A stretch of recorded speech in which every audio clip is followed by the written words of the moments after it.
Dans le cadre de nos missions d'intérim de management, je voulais aujourd'hui vous parler de l'EBE, l'excédent brut d'exploitation, qui est l'un des seuils essentiels pour l'appréciation du compte de résultat. L'EBE est un seuil essentiel car il représente en fait la transition entre les éléments de haut du compte de résultat sur lequel le chef d'entreprise a une totale mainmise, c'est-à-dire la détermination de ses prix de vente, de ses prix d'achat, le financement des frais généraux et la politique du personnel.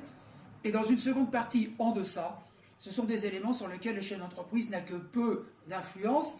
Je veux parler bien sûr des impôts qui sont fixés, comme on le sait, par l'État et des frais financiers quasiment imposés par les banques. Donc, ce seuil de l'EBE qui se situe juste après la valeur ajoutée et juste avant le résultat courant, ce seuil est en fait véritablement significatif de la gestion du chef d'entreprise, de sa capacité à générer du résultat. Et en ce sens, il est essentiel et les banques y attachent une importance extrême.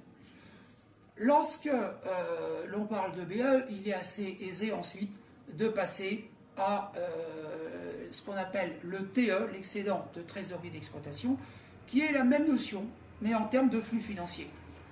On sait bien que le résultat est important, mais au-delà du résultat, c'est sa traduction en cash pour l'entreprise, qui est fondamentale.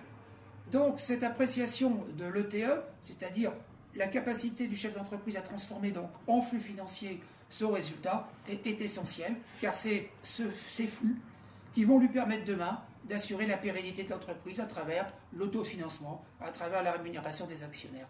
Et là, nous sommes donc sur une notion très importante. Et donc, dans notre démarche de conseil, lorsque nous avons à intervenir sur des missions de type de restructuration du compte de résultat, c'est un point essentiel que nous avons.